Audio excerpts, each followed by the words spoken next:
नमस्कार, जय मल्हार रेसिपी चॅनलच्या वतीने आज मी आपल्याला गणेश चतुर्थीच्या दुसऱ्या दिवशी ऋषी पंचमी असते. तर ऋषी पंचमीच्या दिवशी जी ऋषीची भाजी करतात ती कशी करतात हे दाखवणार आहे. ही भाजी बनवण्यासाठी मी 14 ते 15 फळभाज्या आणि पालेभाज्या वापरलेल्या आहेत. त्या भाज्या कोणत्या ते आपल्याला दाखवते. ही भाजी बनवण्यासाठी सुरण, घेवडा, वटाणे, गवार, लाल भोपळा, रताळं, हिरव्या मिरच्या, पावट्याच्या शेंगा सोलून त्यातील दाणे घेतलेले आहेत.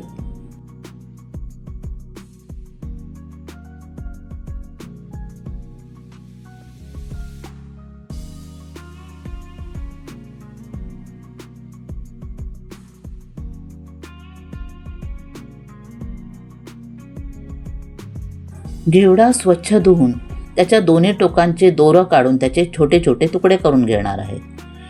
वटाण्याच्या शेंगा सोलून त्याच्यातील वटाणे घेणार आहे. गवार स्वच्छ धुवून त्याचे तुकडे करून घेणार आहे.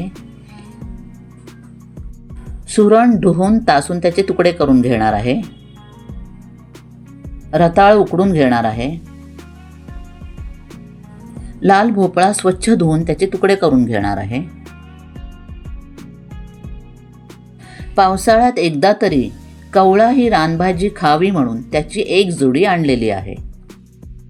ह्या भाजीची फक्त पानच भाजी बनवण्यासाठी वापरतात, परंतु ही भाजी कवळी असल्यामुळे मी कवळ्या फांद्यांसकट ही भाजी घेतलेली आहे.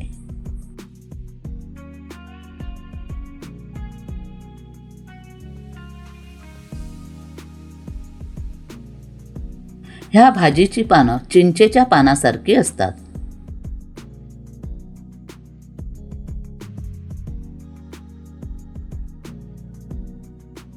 ही भेंडी फक्त पावसाळ्यामध्ये उपलब्ध असते, म्हणून हिला श्रावण भेंडी बोलतात. तर ही घेतलेली आहे.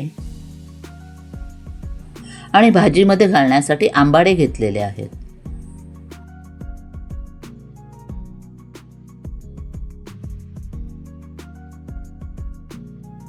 आणि अळूची भाजी घेतलेली आहे एक जुडी.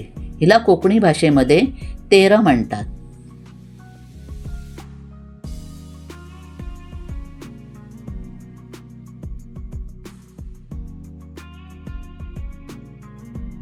ह्या ऋषीच्या भाजीमध्ये ह्या लाल माठाच्या भाजीला अनन्यसाधारण महत्त्व असतं. ह्या लाल माठाच्या भाजीची कवळी कवळी पानं घेऊन जे जाड देठ आहेत ते सोलून त्याचं बाहेरचं आवरण काढून तुकडे करून घेणार आहे. आणि शेवग्याच्या शेंगा घेतलेल्या आहेत.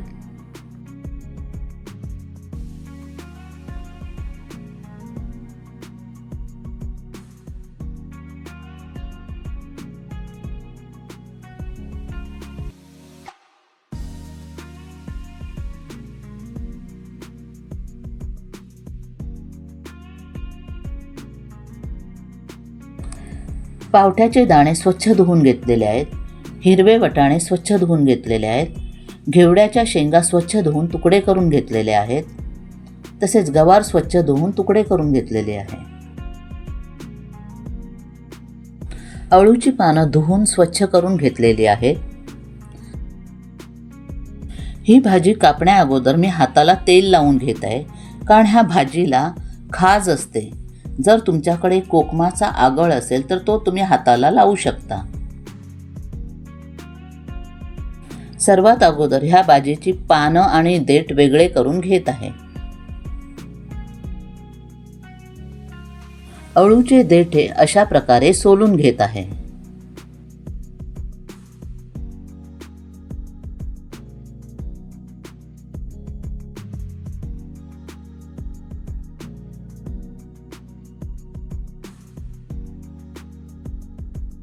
अशा प्रकारे अळूच्या पानाचे देठ सोलून जाडसर तुकडे करून घेत आहे.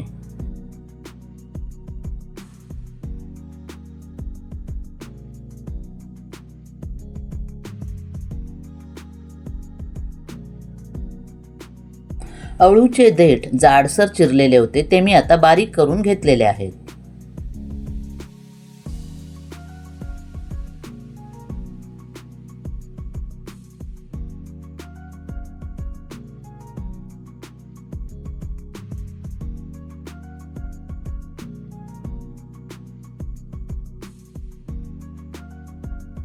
अशा प्रकारे अळूची पानं मी चिरून घेत आहे.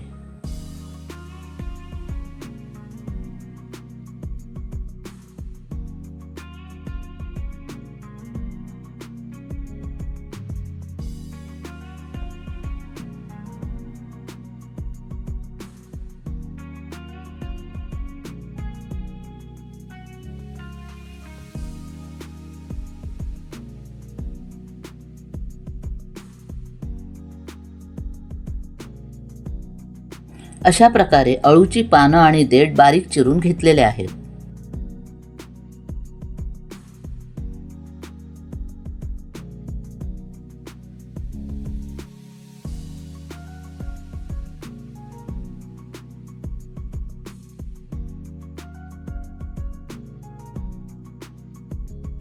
चिरलेली अळूची भाजी आणि देठ कुकरच्या भांड्यामध्ये काढून घेत आहे.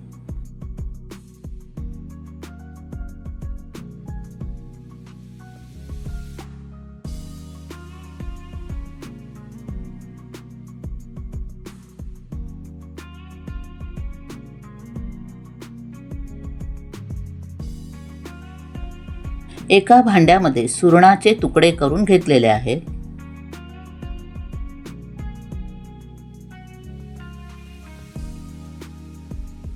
अळूच्या भाजीला खाज असते म्हणून 4 ते 5 कोकमं घालत आहे. आणि सुरणालाही खाज असते म्हणून ह्याच्यामध्ये 5 ते 6 कोकमं घालत आहे. सुरणाच्या भाजीमध्ये थोडं पाणी घालत आहे.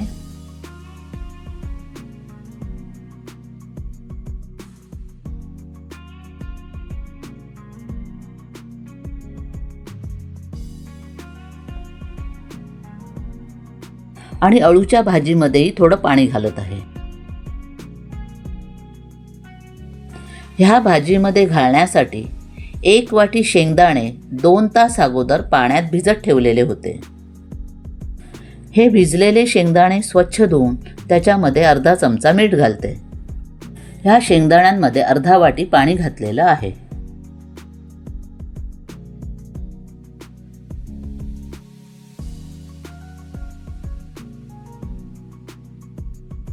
अळूच्या भाजीचं भांडं मी कुकरमध्ये ठेवलं आहे. आता त्यामध्ये मी शेंगदाण्याचं भांडं आहे तेही ठेवत आहे. आणि यावर झाकण लावून यावर सुरणाच्या भाजीचं भांडं ठेवत आहे. आणि सुरणाच्या भाजीच्या भांड्याच्या बाजूला रताळं ठेवत आहे. आता रताळं, सुरणाची भाजी, अळूची भाजी आणि शेंगदाणे कुकरला 3 शिट्ट्या करून शिजवून घेत आहे. कवळाची भाजी निवडून झालेली आहेत. कवळी कवळी पानं आणि कवळ्या कवळ्या फांद्या घेतलेल्या आहेत.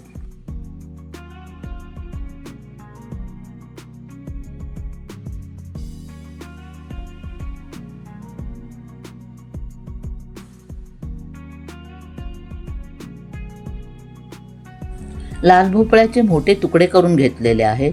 आणि भेंडा असा गोल जाडसर कापून घेतलेला आहे. शेवग्याच्या शेंगाचे असे तुकडे करून घेतलेले आहेत. माठाच्या भाजीचे देठ सोलून असे जाडसर तुकडे करून घेतलेले आहेत. आणि माठाच्या भाजीची कवळी पानं चिरून घेतलेली आहेत. आंबाडे धुवून घेतलेले आहेत.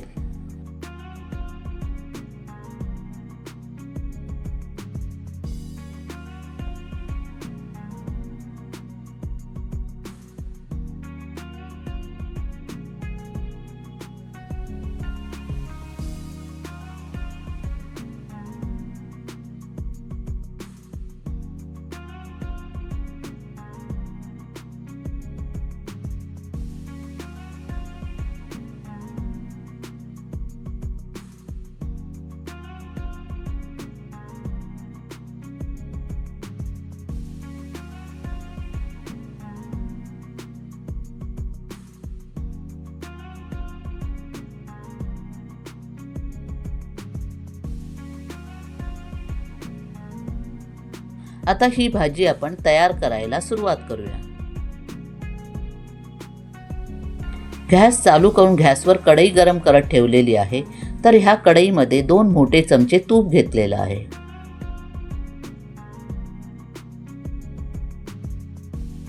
तूप गरम झाल्यावर 1 छोटा चमचा जिरं घालत आहे. जिरं तडतडायला लागलेलं आहे.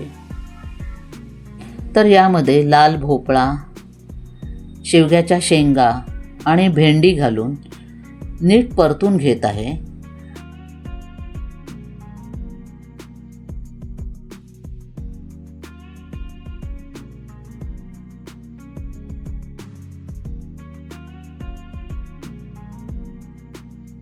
भाजी नीट परतून झाल्यावर हिरवे वाटाणे,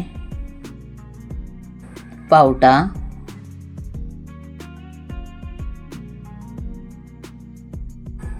गवार आणि घेवडा घालून भाजी परतून घेत आहे.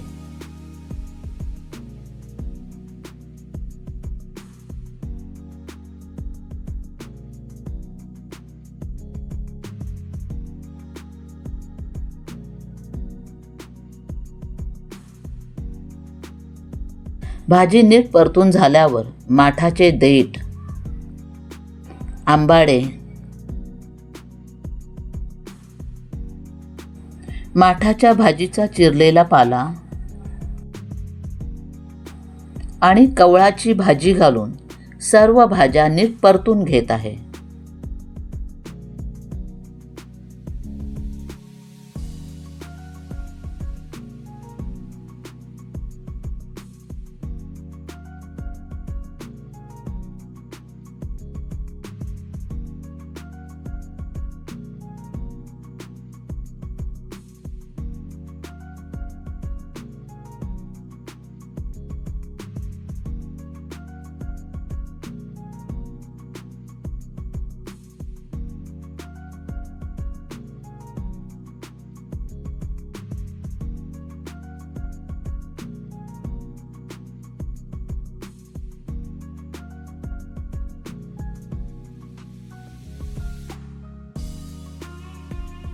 या भाज्यांमध्ये चवीनुसार मीठ घालत आहे. मीठ घालून झाल्यानंतर पुन्हा नीट परतून घेत आहे.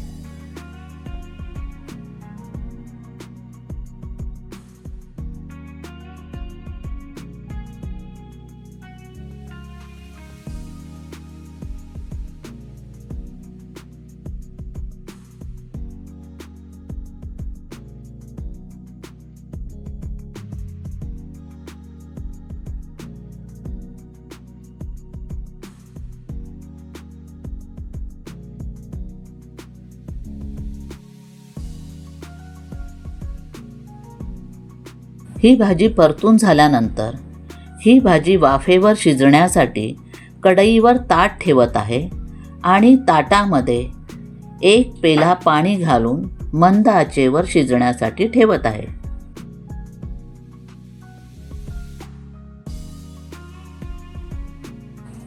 ही भाजी आता आपण वाफेवर शिजवून घेणार आहोत.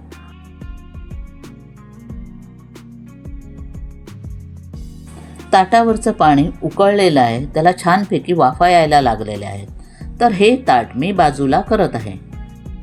हे ताट बाजूला करताना सांभाळून बाजूला करावं, कारण उकळलेलं पाणी असतं.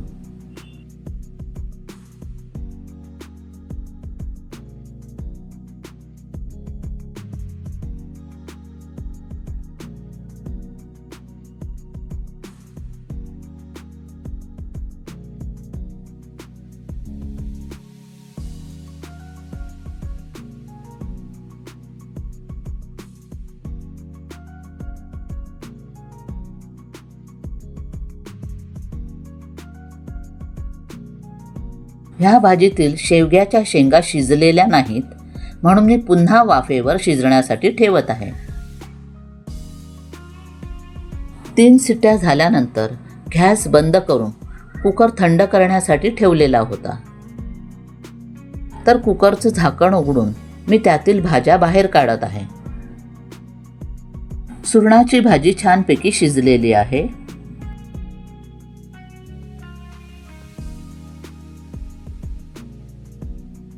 रताळाही छानपैकी उकडून आलेला आहे.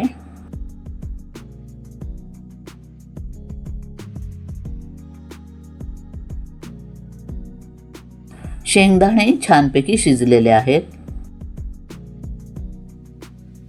अळूची भाजी छानपैकी शिजलेली आहे. तर आता अळूच्या भाजीतील कोकमा बाहेर काढूया.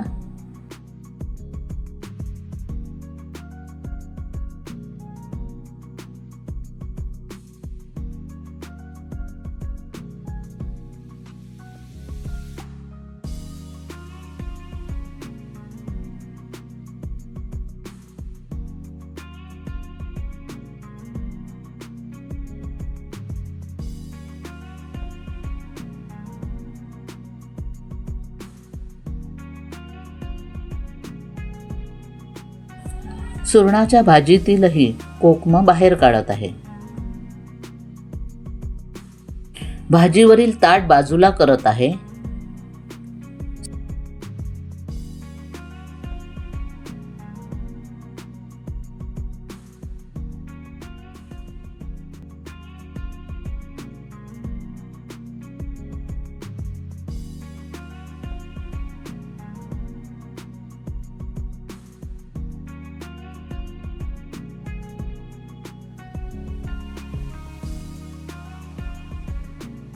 तर ह्या शिजलेल्या भाज्यांमध्ये गाळून घेतलेले उकडलेले शेंगदाणे घालत आहे.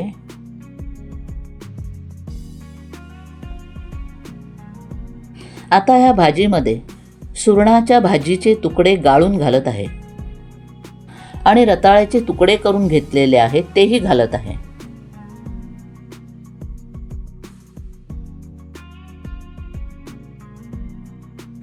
आणि यामध्ये अळूची भाजी पाण्यासकट घातलेली आहे.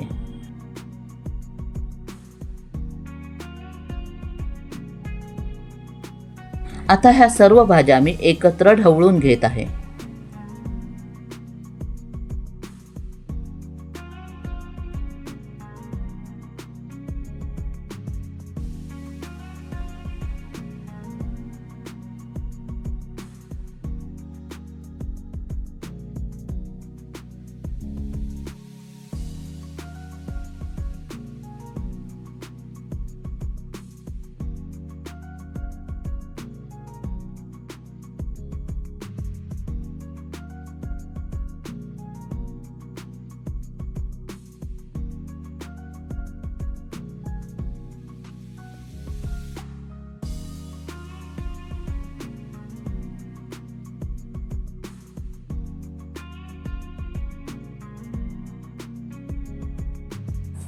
ह्या सर्व भाज्या नीट ढवळून घेतल्यानंतर कढईवर ताट ठेवत आहे.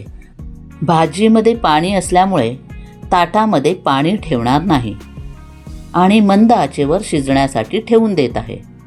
ह्या भाजीमध्ये मी ओल्या खोबऱ्याचं वाटण घालणार आहे. त्यासाठी अर्धा वाटी ओलं खोबरं घेतलेलं आहे, 4 हिरव्या मिरच्या घेतलेल्या आहेत आणि भरपूरशी कोथिंबीर निवडून स्वच्छ धुवून चिरून घेतलेली आहे. हे सर्व साहित्य मिक्सरच्या भांड्यामध्ये घेऊन त्याच्यामध्ये अर्धा कप पाणी घालून मिक्सरमध्ये बारीक वाटून घेत आहे. मिक्सरमध्ये वाटण बारीक वाटून घेतलेलं आहे.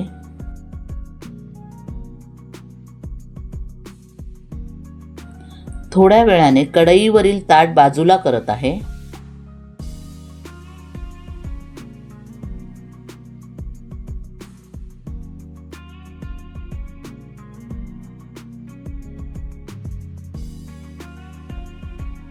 भाजीला चांगली उकळी आलेली आहे.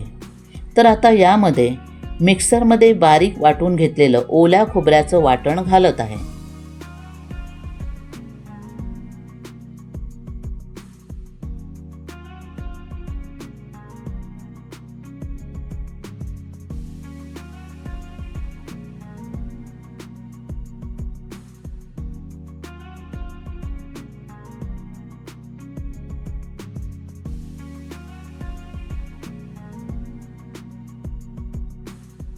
ओल्या खोबऱ्याचं वाटण घालून भाजी नीट ढवळून घेत आहे.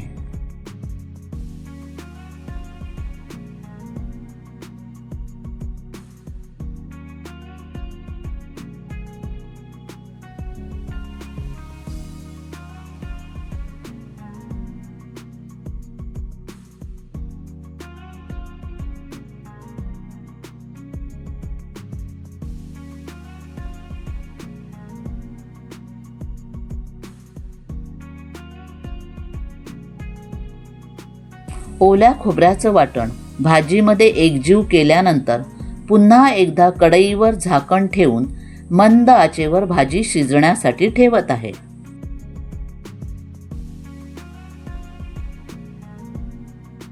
थोड्या वेळानंतर भाजीवरील झाकण बाजूला करत आहे. भाजी छान शिजलेली आहे आणि भाजीचा सुगंध संपूर्ण घरभर दरवळत आहे.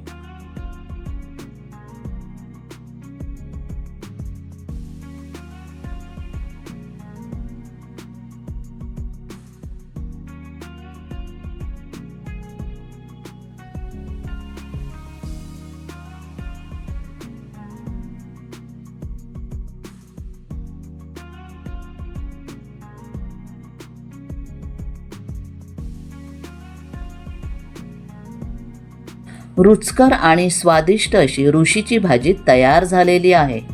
आपणही ती करून पहावी आणि माझ्या जय मल्हार रेसिपी चॅनेलला लाईक करावं, शेअर करावं, कमेंट्स कराव्यात. तसेच नवीन असणाऱ्यांनी माझ्या या चॅनेलला सबस्क्राईब करायला विसरू नये. धन्यवाद.